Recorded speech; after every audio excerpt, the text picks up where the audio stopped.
Olá, gente boa. Eu sou o professor Antônio Marcos e hoje vamos dar um andamento, um aprofundamento do movimento retilíneo uniformemente variado.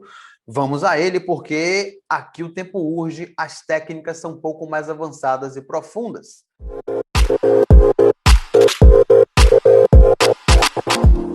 Então vamos lá, gente boa. Olha só, nós temos aqui, né?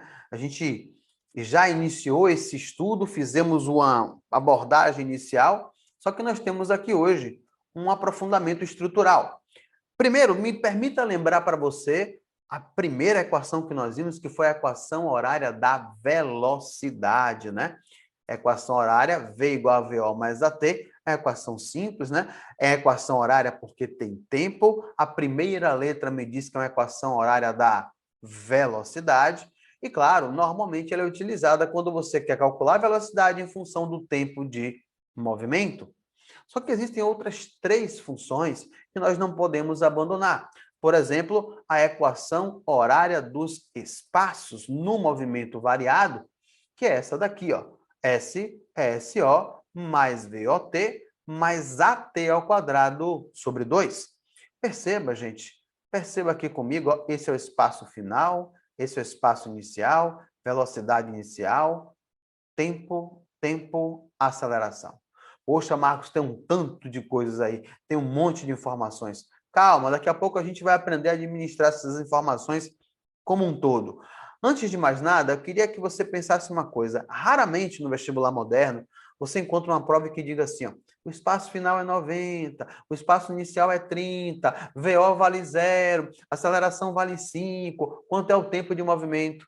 Muito raramente isso acontece.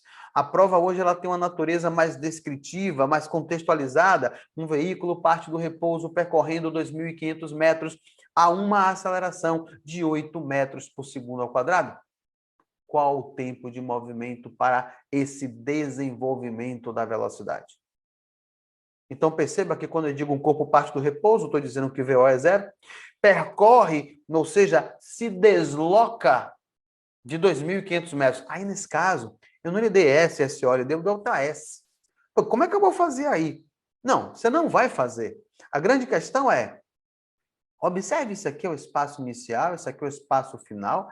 Eu vou passar o espaço inicial para cá, para o primeiro membro.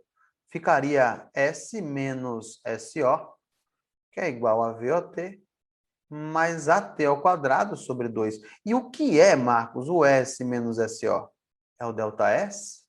Opa. Então, você teria ΔS igual a VOT mais AT ao quadrado sobre 2. Veja, não é uma outra fórmula, é a mesma fórmula com uma construção um pouco diferente, muito pouco diferente, mas que sincroniza com a contextualização. Um veículo parte do repouso, VO 0, se desloca a 2.500 metros, ΔS 2.500.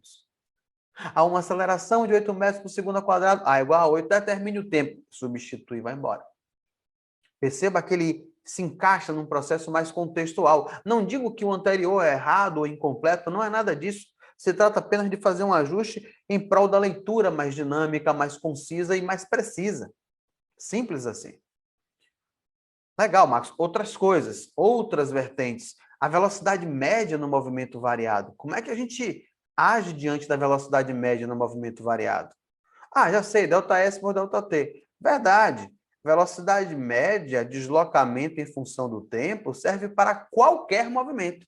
Só que nesse caso, em especial do movimento retilíneo uniformemente variado, eu quero acrescentar uma ideia.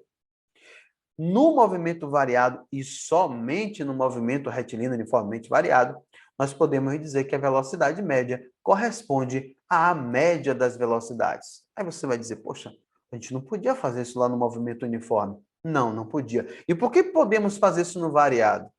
A resposta está na matemática. Quando é que você tira uma média?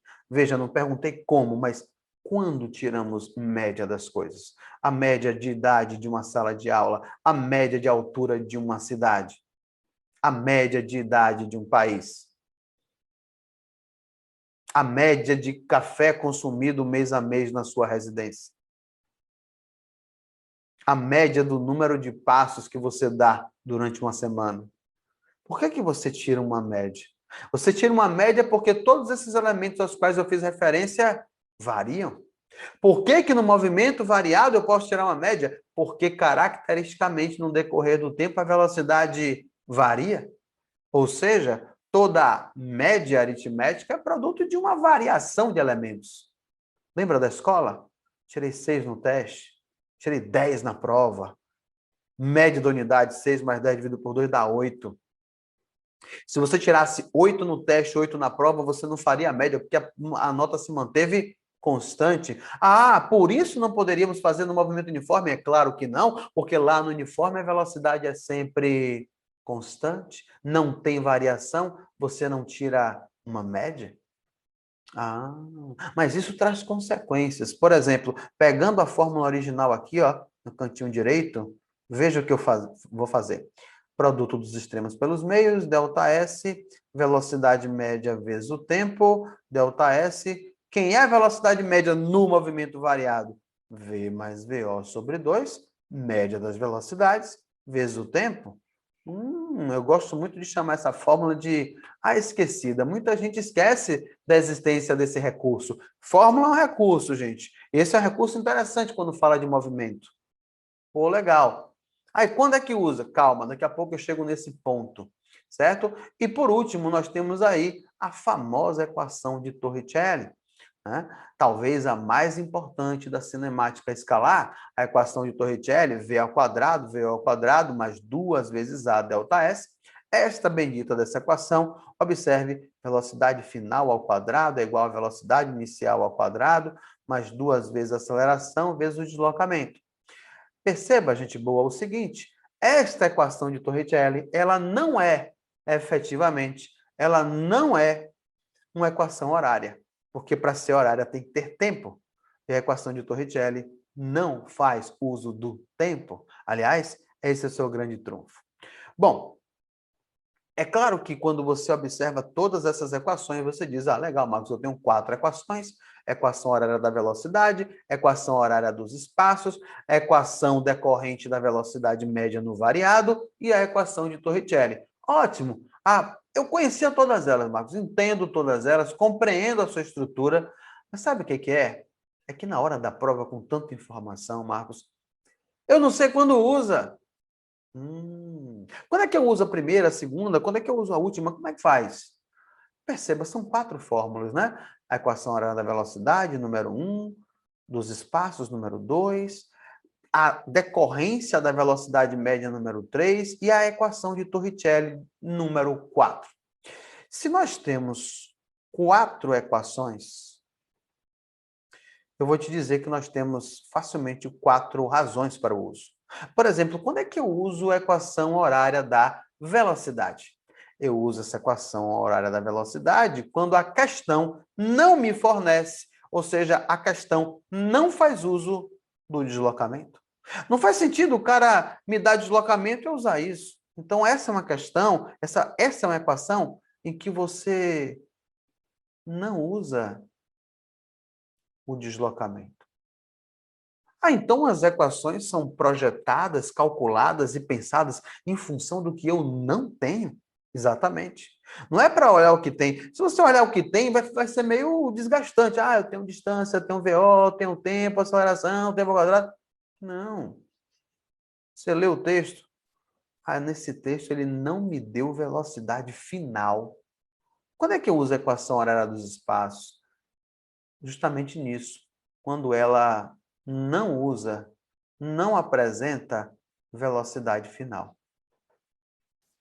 Tá. Não é em função de todos os fatores que eu tenho, e sim de um fator fundamental que eu não tenho.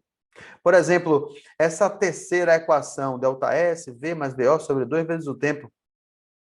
Quando é que eu uso essa equação? Veja, tem distância, velocidade e tempo. O que ela não tem? Aceleração. Ela é uma equação que não usa aceleração. E no movimento variado, que a característica principal é ter aceleração constante diferente de zero, esse é um recurso fabuloso. Verdade. Tudo bem, muitos de vocês fazem musiquinha, não sei o quê. Eu acho maravilhoso, desde que você entenda a funcionalidade. Porque senão você vai ficar cantando e vai resolver muito pouco. Eu quero que você, acima de tudo, resolva. Não é muito a minha habilidade de cantar, mas é muito minha habilidade de lhe dizer o caminho o objetivo da resolução. E nós precisamos ter essa linha de pensamento. A equação de Torricelli, famosa por quê? Porque o cara construiu uma ideia em que você é capaz de calcular velocidade, aceleração e distância, sem fazer o uso do tempo. Então, a equação de Torricelli é importante e muito importante porque não usa tempo. Então, assim, ela é uma equação essencial, porque justamente não usa tempo, e isso é um brilho na Lua. Por quê? Porque para piscar o olho você gasta tempo. O cara conseguiu montar uma ideia que você exclui o tempo e consegue calcular encontrando o resultado adequado. Ou seja, por que eu tenho 4 fórmulas? Porque nas contextualizações eu tenho 4 possíveis ausências. Em algum momento eu não tenho distância, em algum momento eu não tenho velocidade, em algum momento eu não tenho aceleração, em algum momento eu não tenho o tempo. E é isso que constrói a ideia de 4 equações, 4 possíveis ausências. Leia o texto com atenção. O cara não me deu tempo, eu uso Torricelli. O cara não me deu distância, eu uso a equação horária da velocidade e por aí vai. Caramba, Marcos, não pensei nisso. Pois é. É a hora da gente parar e pensar. Agora, existem circunstâncias além disso tudo aqui, certo? Então, vamos ver algumas delas aqui trabalhadas significativamente, além da lista de exercícios que você precisa resolver.